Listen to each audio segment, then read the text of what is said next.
গরু নিয়ে আসো। এই আসসালামু আলাইকুম, পবিত্র শনিবার আজকে। সাত সকালেই আমরা একজন মহামান্য চোর মহোদয়ের দেখা পেয়ে গেলাম। তিনি এই মুহূর্তে রয়েছে বরগুনা মহরী সমিতির বারান্দায়, খুঁটির সঙ্গে বাঁধা, এবং যে কারণে মহামান্য চোর মহোদয়কে বাধা হয়েছে তা হলো এই যে রেণবু দারিদ্র সীমার নিচে বসবাস করেন, বাসা বাড়িতে কাজ করেন, এবং এই যে ম্যাচে পুলিশ সুপারের কার্যালয়ের পাশে আচ্ছা, গরু আছে কয়টা আপনার? 3টা। আজকে কোন গরুটা নিয়ে যাওয়া দরছিলে? লাল বড় গরুটা নিয়ে যাচ্ছিল এই মহামান্য চোর মহোদয়। তো এই মহামান্য চোর মহোদয়, আপনি কি কারণে গরুটাকে খুঁটা উগলাইয়া নিয়ে যাইতেছিলেন? হ্যাঁ, গরুটা জেলখানার মধ্যে ঘাসের মধ্যে বাঁধতাম আমি। মহোদয়, চোর মহোদয়, আপনার নাম কি? আপনার নাম কি? মোহাম্মদ কামরুল হাসান। হ্যাঁ, বেল্লাল। বেল্লাল। বাড়ি কোথায়? বাবার নাম কি? আব্দুল কাদের খান। তা কি কারণে এত গরু রাইখা আমাগো রেণুবুর গরুটা আপনার জেলখানার মধ্যে ঘাস খাওয়ানোর জন্য উদ্বেগ হইল? হ্যাঁ, রেণুবুর গরুটারে আপনি ঘাস খাওয়াতে চাইলেন, ঘটনা একটু উপকার যদি ওই দোয়া যদি একটু মকস হয়ে যাইতে। ও যাক, ঠিক আছে, আপনার খাস দিলের এই কবুলি আশা বাসনা পূর্ণ হোক। তো যাই হোক, তাহাকে কোথায় কিভাবে পেয়েছে সেই বিষয়ে জানবো। তার আগে আমরা একটু যে গরুটা নিয়ে যাচ্ছিল সেই গরুটা দেখানোর চেষ্টা করছি। এটা একটু ভালো করে একটু মনির ভাই যদি একটু বলেন, প্রেজেন্টেশনটা করেন যে আসলে কোথা দিয়া সেই গরুটাকে খুঁটোগুলো নিয়ে যাচ্ছিল এবং কোথায় আপনি ছিলেন, তাকে কিভাবে ধরলেন? মূলত হয়েছে গিয়া আপনার আমাদের ওখানে আমিও একজন দোকানদার, ছোট মোটো দোকান আছে একটা, তো পাশাপাশি আরো অসহায় মহিলা আছে যাদের দোকান আছে ফুটপাতে। তো কিছুদিন যাবত তাদের দোকানে চুরি হচ্ছে। যেমন এক মহিলা আছে, ওনার এই গরিব মানুষ গ্যাস সিলিন্ডার, চুলা, এই কলস, বেশ ড্রাম, এ ধরনের কিছু জিনিস আছে যেগুলো একদিন এক একটা জিনিস চুরি হইতেছে। তাই আমি মাঝে মাঝে হয়তো বাসার সাথে আমি দোকানেই থাকি, যে কখন কি হয় বলা যায় না। তো আজকেও ওই একই মতো সন্দেহের তালিকা আমি দোকানেই ছিলাম, যেহেতু বৃষ্টি বাদলের রাত্র, চুরি হতেই পারে। তো হঠাৎ আমি দেখতেছি ওই বাইরে প্রস্রাব করতে নামতে দেখি যে ও হেলমেট মাথায় পরে একা, কোনো গাড়ি নেই, কিছু নেই, ও হাঁটতেছে।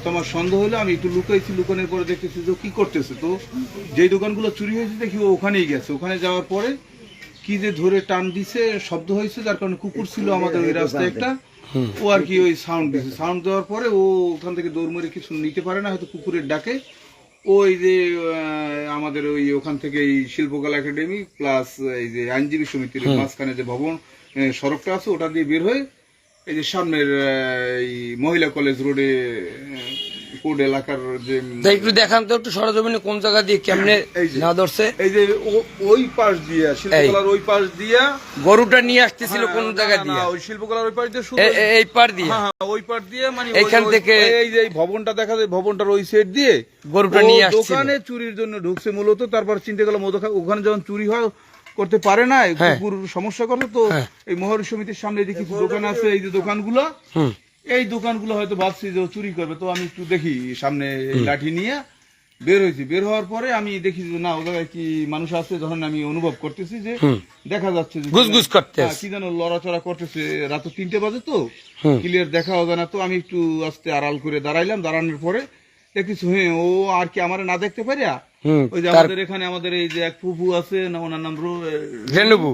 হ্যাঁ, তো উনি আর কি এই কাজ কাম করে, ওনার মানে এই গরুই ওনার একমাত্র সম্বল, খুব অসহায়। তো এই গরু পালে এবং ওই দুধ টুধ হয়, এগুলো বিক্রি করে ওনার যে সংসার চলে। জীবন জীবিকা চলতেছে।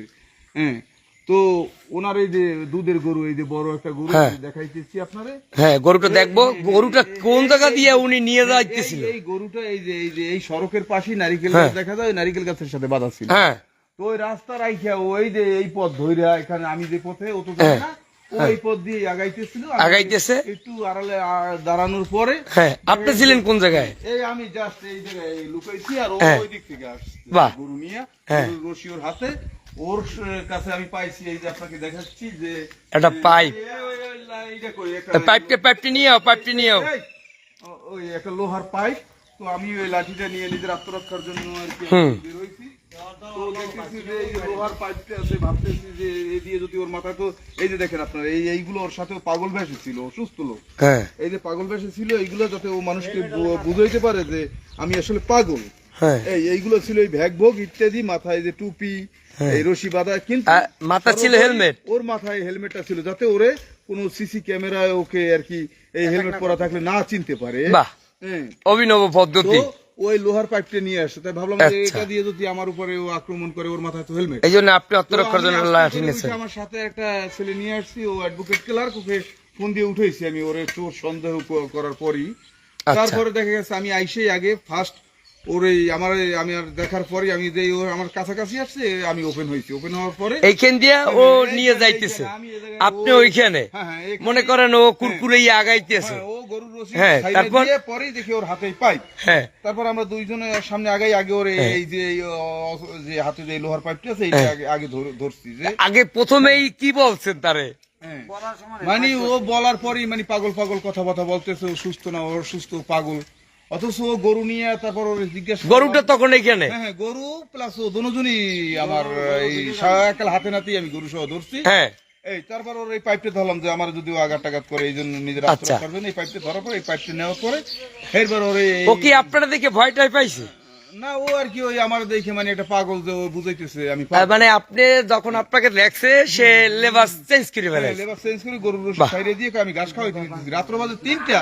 হ্যাঁ, সে আরেকজন আর গরু যে ঘাস খাওয়াইতে নেয়।